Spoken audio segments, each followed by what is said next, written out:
games are notoriously expensive to develop, not only from some graphics but the gameplay.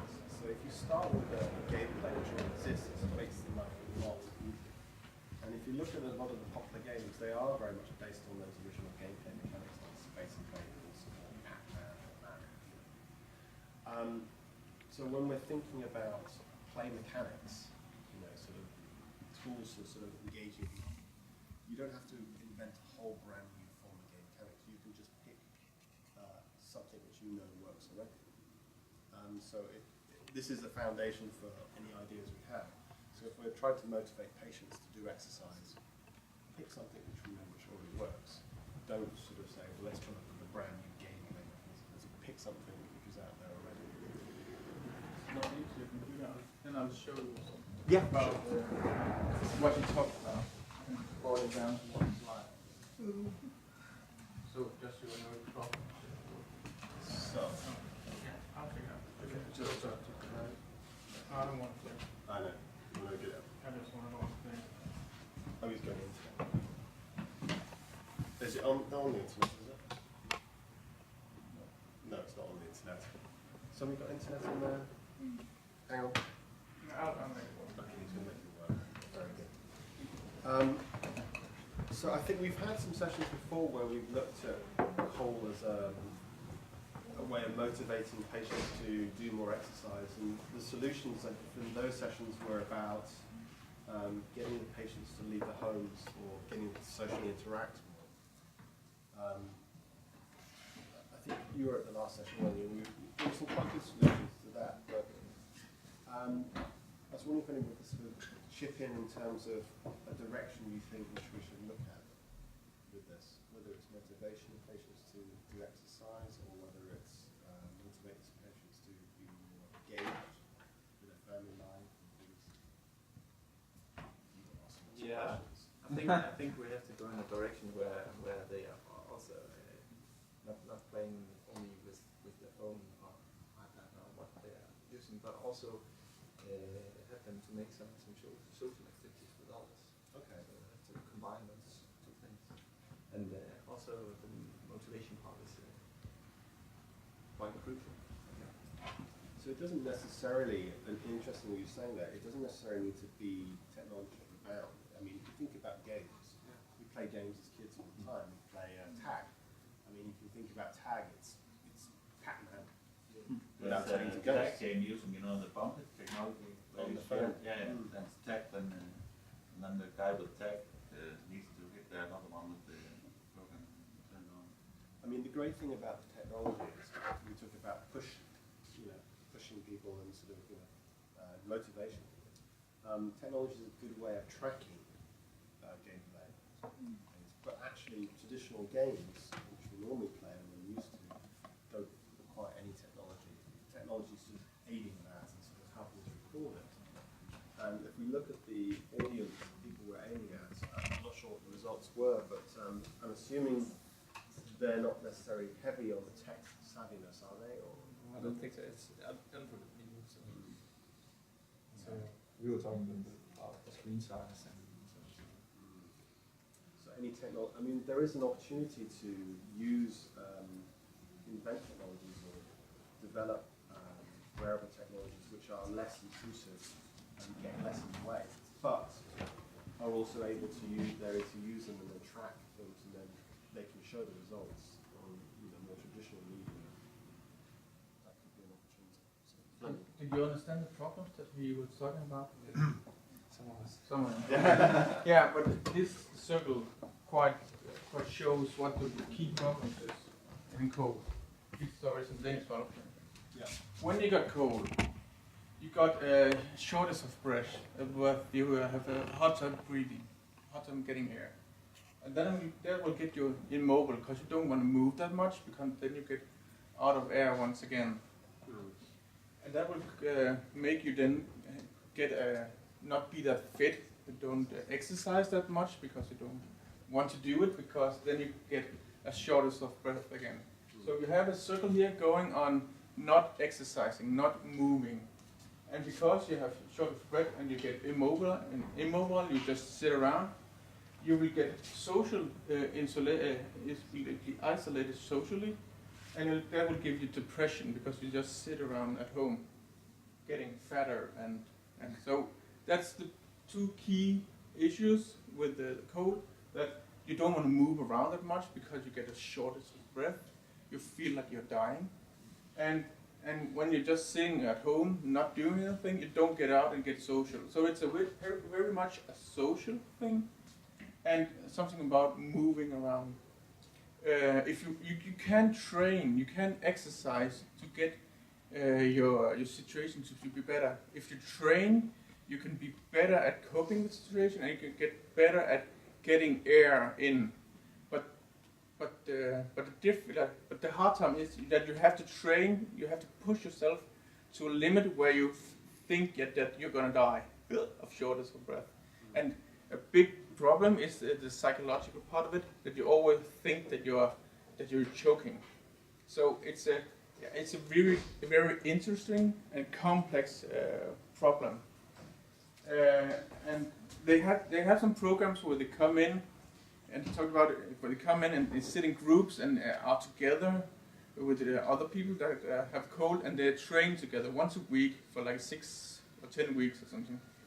And while they're there, they are actually exercising and pushing themselves, because they are an authority pushing them, and because they are social in the group. But after the 6 to 10 weeks, they go home, and then they're isolated once again, and they got no motivation. So we got social, motivation, and movement as some key factors. So try to take that in consideration when it's thinking about it. Can we electrically shock patients into actually doing exercise? Because, you know, if you, anything motivated to get off their asses, that's probably one way of doing it. Yeah.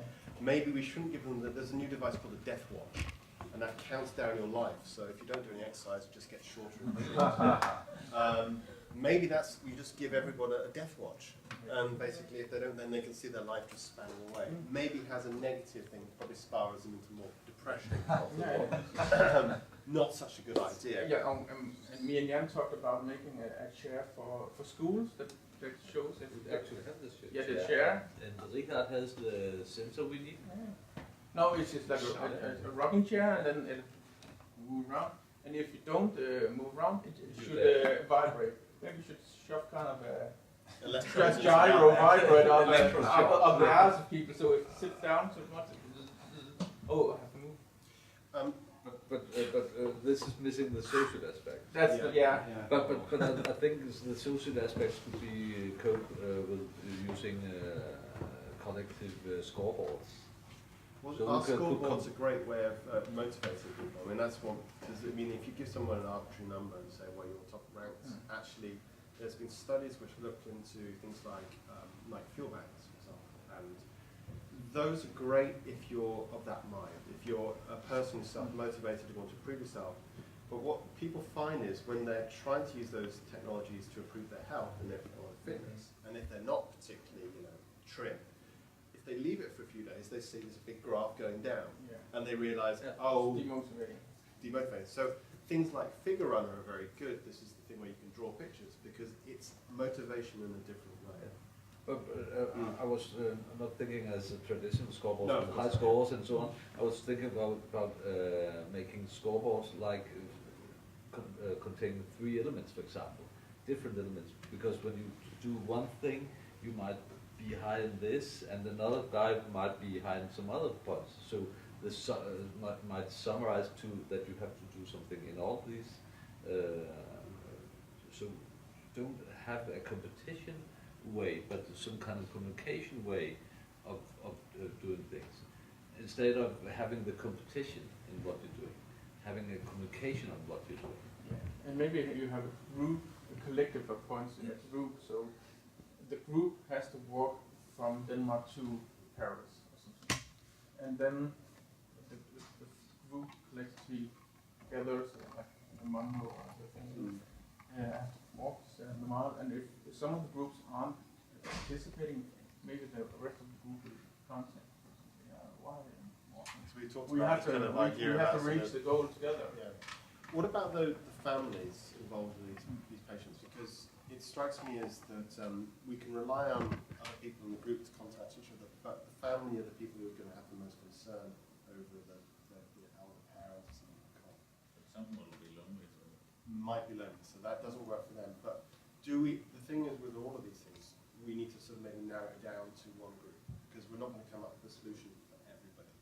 So if we maybe concentrate on, maybe if we could concentrate on family motivation of con patients, that might be a good way of doing it. And then what game ideas or motivates, not, game is maybe the wrong term for it, because it's more motivation. Games are great because you play them and it doesn't feel like a task necessarily. So we want to be able to design a playful way of doing things which doesn't feel like, when they're doing it, it doesn't feel like work. Obviously you've got this problem where they're pushing themselves to the point of asphyxiation where they really very sick, which is quite a serious thing. Which is not good. They feel that they're dying, but then you need to bring the family in to help motivate them to something like that. So can we think of any games you've played, or and these are like in the playground or at home or on a computer, which might fit the scenario where you can have your family saying, "Come on, you can do it." Are there any games you can think of which do that? There's pressing mind. You're thinking back to your childhood. What do we play? Kiss Chase. Maybe if you. World of Warcraft or somewhere in a guild or a clan, and if you're not show up, the rest of your guild will call you. Okay, so it's you have a Yeah, network of people Yeah, around you. you take on dungeons together and stuff. Like in a group or in World of Tanks, we play like we are 100 and we play each night. So if you don't show up, they will call you. So it's basically it's a group-based game based on if you don't turn up or don't it sends out signals to everyone to sort of. Yeah, and also if you play in the clan, we get gold in game. So if you don't show up, then you won't get any. It's actually something like Flipping said about walking to Paris. We need everybody to participate in that. Call the guys who are not there. But I think it's important if we're talking to the families, family motivation part. I think it would be a motivation way would be to have some kind of game or play that would involve not only the sick person. We shouldn't only motivate the sick person. We should family as well. Yeah, we should have something that would be fun for everybody in the family. You see it also with the Wii games, because with the Wii games, the elderly and the small children actually are on the same level. Yes. Motor ring skills and speed-wise. So sometimes that works actually because they are on the same level. I have to admit, I got beaten by a 90-year-old granny at Wii tennis. And I think that's just basically because the Wii is so badly calibrated that it needs. So I'm not putting down to my skills, but I was frustrated as hell to be beaten by a 90-year-old. So. But actually, it tells it's working for everybody. Yes. So is this then? I mean, even going back to older technology like the Wii, is this? Can we think of scenarios using existing game technology? I mean, for example, you talk about the Wii. Is that enough to get playing Wii tennis? Is that enough to get a workout? For the chronic patients, yeah. But for the other side of the family, right? Yeah, easy peasy, but you don't have code. Yeah, exactly. That's true. And the problem with the Wii is that after you have played it like 5 times, you start doing like this instead of. I once Yeah, won a consider tennis this match by doing like this. Like we did in what's it called again? Space Invaders. Space Invaders, yeah. There's different levels. So maybe we could have the co-patient have a lighter degree of level than the rest of the So allowing different players having different levels. So putting that into the object. Yeah, I think And into the attribute. maybe like handicap in golf where you can compete with the people on the handicap lower and level. golf is perfect. I mean, the bonus for the family is that the family will get your loved one to live like that. I mean, it seems like a cruel way of doing it, but that is the motivation of the family. Yeah. You in the most graphically horrible way, you have a chart saying, this is how long you're going to live, and if you don't motivate that person, it just goes slowly down, you know, sort of, you've got 2 years to live, but if you actually engage with them and help them, it's horrible motivation, it's like a true one. Like a family watch where you can Yeah, switch sure. between the members. This is, Only 2 years. Yeah, but I think with the the Space Invaders, like, it could be, instead of making like a digital game, it could be, can we translate gaming into doing something physical? Because you want to do something physical. Yeah. I think the idea, the whole idea with James is making your grandmother a human Tamagotchi. It's also a bit disturbing, but give a small child the responsibility to keep its grandmother alive or something. Maybe. we had, we did this before, we did this control situation before, we worked on these game ideas, and actually they were based on, you'll see this. We'll stick on the big screen, yeah. Got my,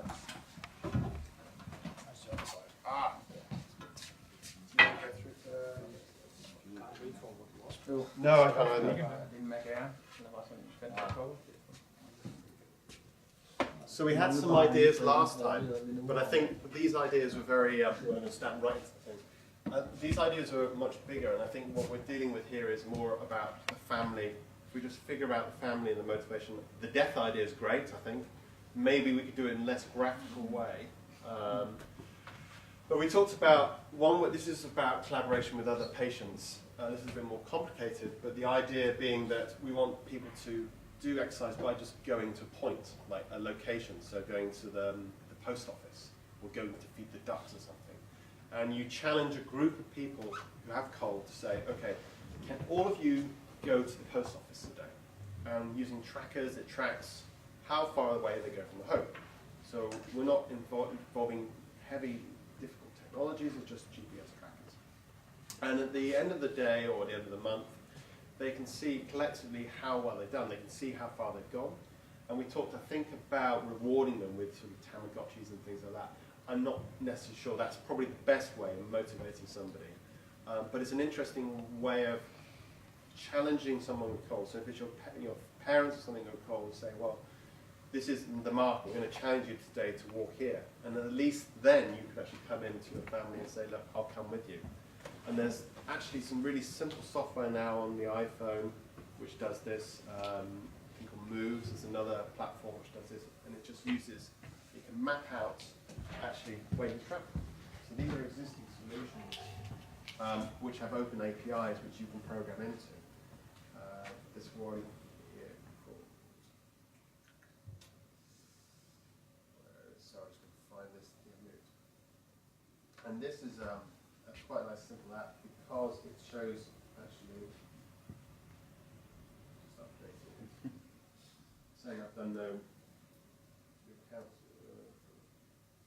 It's not my account. But what it does is it draws a map of where you've been moving around and how many steps you've done, how many calories you've done. But you can access that information. Now, if you could tie that into a family thing, then your family can see where you're walking, they can come with you. Another idea was this traveling around the globe, isn't it? So you can set yourself a challenge. I want to walk to India. And it just draws on a map. Every time you do a step, it takes you a bit closer to that, and it gives you some visual clues and things about doing that. That's one of the other ideas. What's this going on? It's a big mix-up of code. Normally you're about 65 years old. Yeah. Half and half this one is. So it's an older, the age group is slightly older, so they're not necessarily going to be, well, I said not going to be tech savvy, but actually that's not completely true. I think a lot of people now give their grandparents, 65 is not that old, is it? Give their grandparents sort of iPads and those tools and iPhones. So we have these functionalities like tracking on there. There's some more rehabilitation. That's from GS, okay. But I think a lot of these ideas, it's about how do you motivate that person to do it. And if you ask them to be self-motivated and not necessarily convinced, and I'm not sure you think, that that's going to be the way to do it. Because if you are pushing yourself to a point of pain, it's going to be very difficult for you to motivate yourself to do that, even if you've got a link up with somebody else saying you've done it. So from what I understand from you talking, you need the family there to sort of go there and sort of push them and engage them and things like that. So we talked about Wii Fit and things like that, or playing tennis. That's actually something where you can directly engage with somebody to do that. The question is, how we do that and tie that into something where they can see progression? Or can we... Yeah, you said that many of them are getting worse. Maybe the progression thing isn't that big. It's not the motivating. So how can we design something which is... what games can we design which aren't motivating?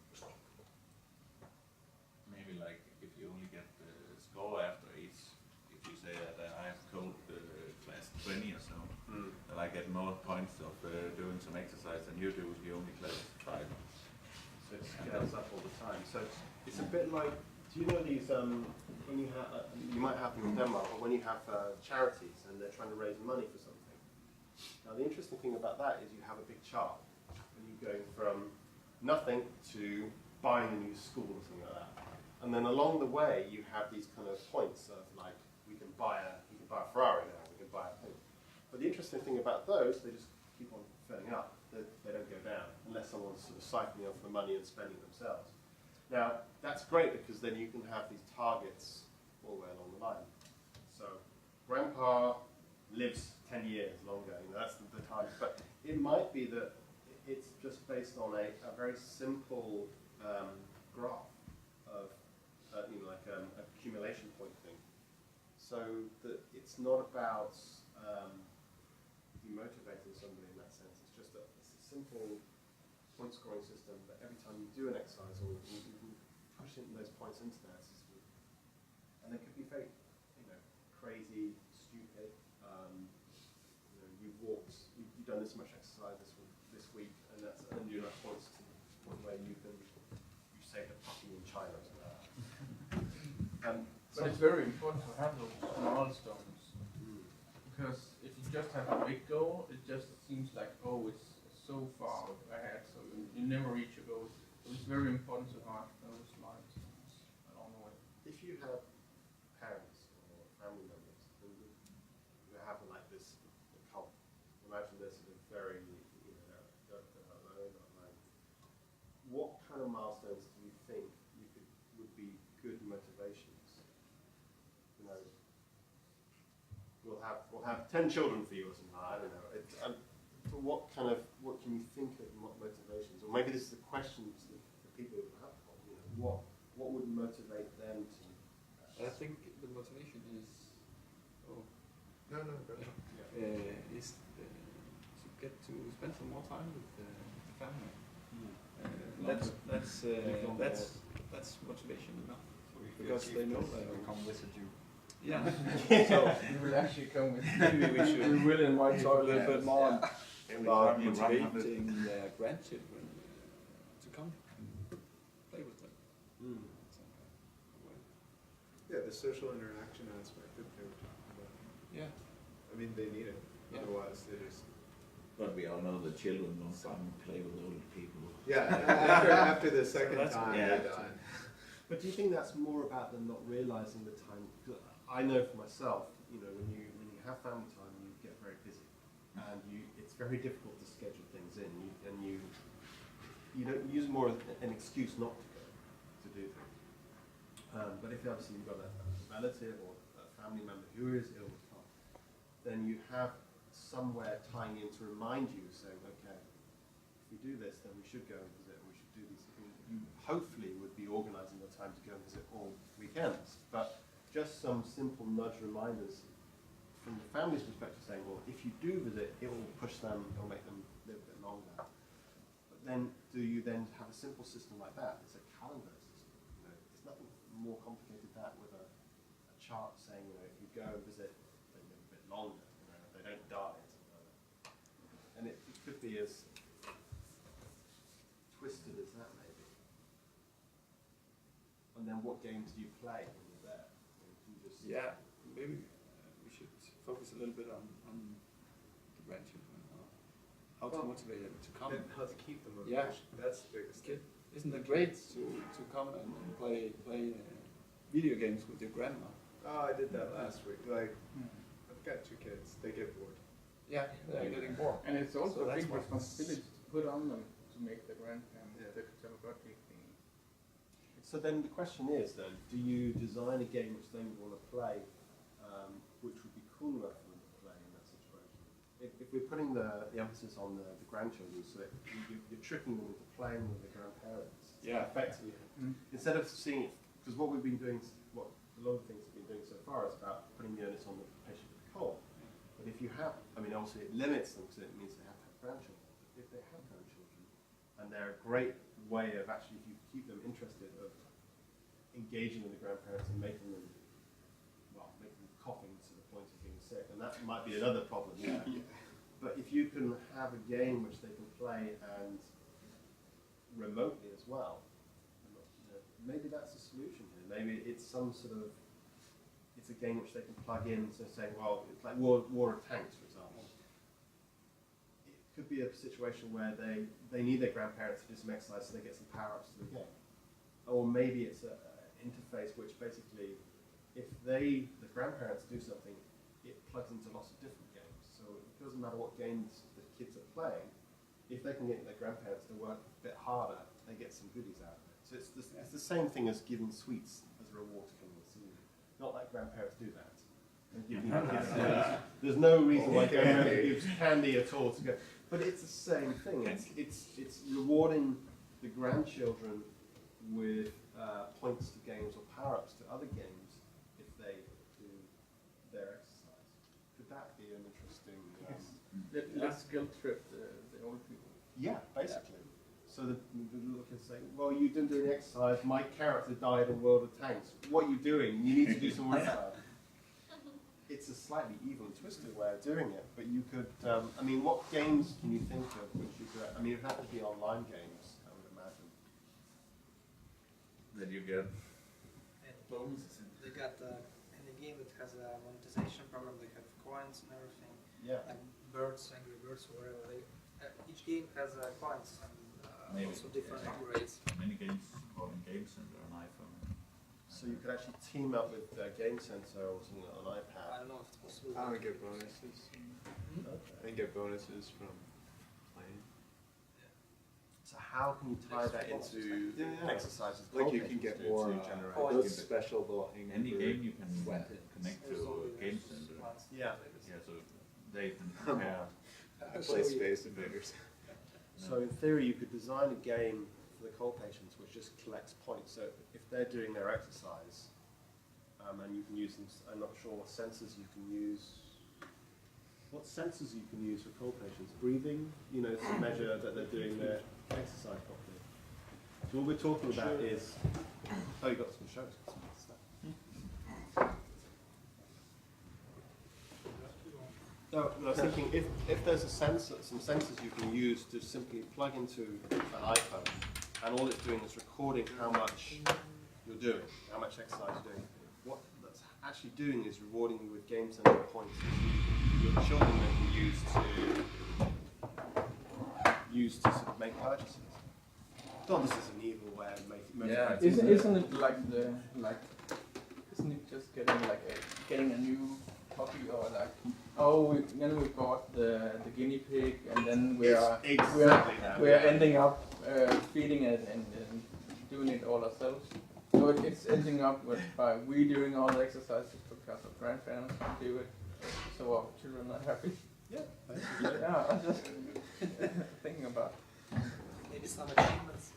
Yeah, well, it's basically, but we were talking about the achievement thing. It's more that the achievements are, the kids are reaping the rewards of the grandparents doing the exercise. Now, obviously, the interface for the grandparents to do the exercise needs to be smiling children, being happy and visiting them all the time. So you could build that into whatever app you develop or game you develop.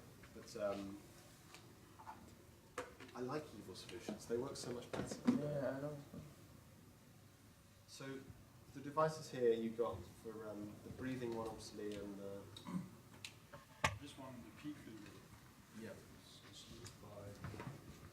patients. Okay. And also by children, asthmatics and so on. And the idea is that you can breathe in without any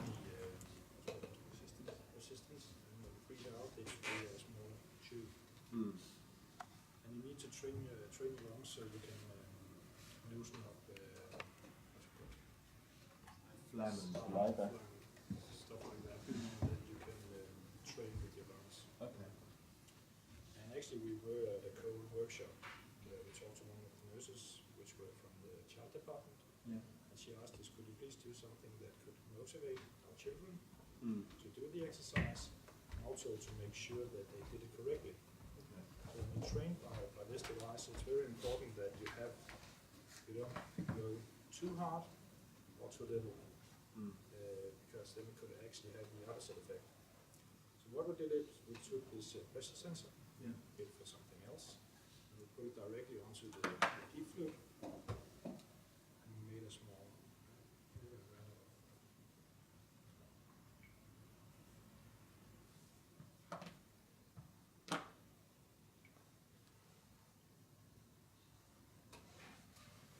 and what we did, I'm not sure if this is the same app, I hope it is.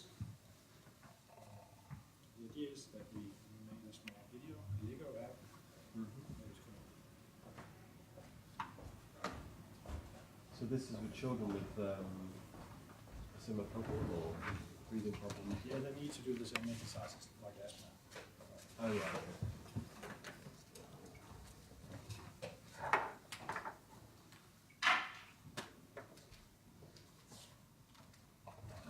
I love the idea of Maybe this is the chance that says it's trying to connect again. No.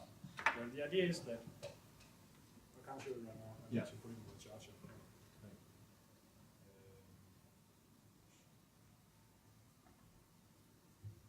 So the interface is already there for some sort of game mechanic.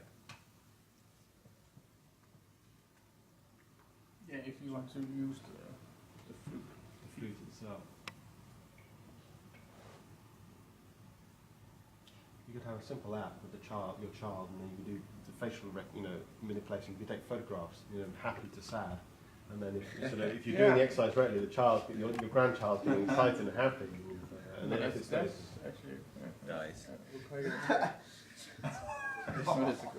yeah, just takes photographs, and then they just populate the screen, and sort of the family comes in and going, yeah. And maybe it's like warped and disfigured faces, like in the funny mirrors. Aging booth. And then And then it's sorry, this is also chance, just but- it's Okay. funny to The watch. basic idea is we have this Lego video Yeah. running on the screen, and when you have a button up here, Yeah. and you have a green area in here, which is the lowest recommended pressure, Yeah. and the highest one. And if you stick in between this, the video will play. If you go too little or go too hard, the video pauses. Okay. Oh yeah, he That was showed the basic last idea. time. So we showed that some time ago. And we also adjusted this with a lot of other information together with a person called Pi at the hospital, where we measure a lot of different other stuff and try to optimize it for cold patients. But it was just like a small idea that this is one of the tools they use, and it could be pretty useful if we could measure that. And if you could get those, if you could take that data and put it into the game center, the point system to reward, that. I mean, it might be as simple as that. Yeah. What does other people like to see? Would you like to see the two other things on board, because this is not working? The two other things that they could use would be this one. This is for the a lot of people are doing exercises with a rubber band like this, like do something like this or whatever need, just basic training. So if they go to the therapist, they'll just give Give them this a one rubber hand band. out and they won't use it at all. So we made this device, and it's actually measuring The thickness of the band. the thickness of the band.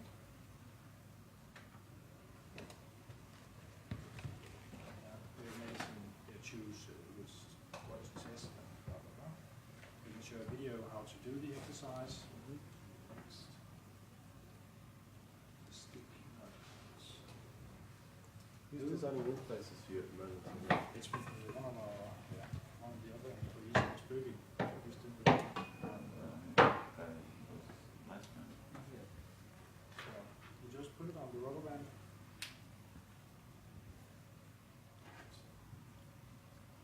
You guys are making some good moves. You can definitely do something better than this. I haven't read the insight reports yet, so I haven't seen it.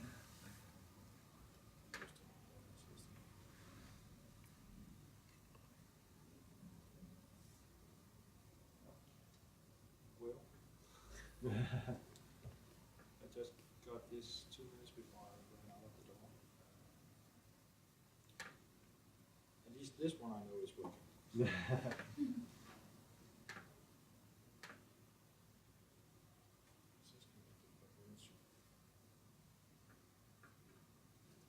I'll show the other.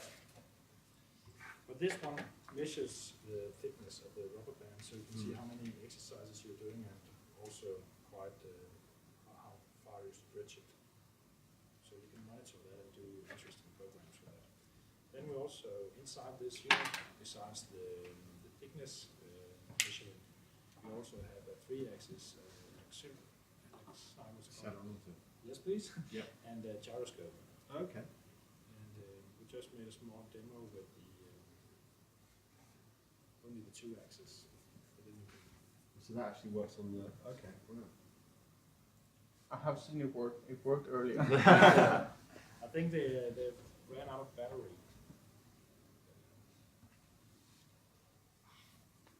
A very impressive demo. But it's interesting because I mean these are tools which the patients could probably use at home, and effectively the interfaces you build for that are mostly just games to motivate. Well, so they got something interesting to use them for. But tying them to some sort of game center as a reward is a slightly evil way of doing it, but quite an interesting way of, because then you're tying back the family motivation into why. Yeah, you've got probably new achievements that you have to unlock. Yeah, and then you're pestering children, grandchildren, saying, "Well, why are you not doing your exercise? I need that power up. I need that more coins or something like that." So you could even go in with something like Bitcoin or something like that. Evil way of doing it. Bitcoin is a bit. But maybe a bit right dodgy. now. Yeah. But I mean, I think with a lot of, the technology there, these are great interfaces. But again, you need that background motivation because I get the feeling that even with a really, however brilliant your game interface is, it's not enough. You need that social support behind you to actually do it. So is it maybe a way of maybe that's a way for the hospital to sort of get in touch with the game system? Nothing is working at all, not even this one. Never Sorry does. about that. Need battery. Mm. But you could imagine that this part with the different sensors, you could put it on anything. Mm. You could stick it to a wheelchair here, and you can measure Yeah. how many rounds and so on. And And also this, when I was in hospital, both my lung punctures, I had to use this for like 3 months.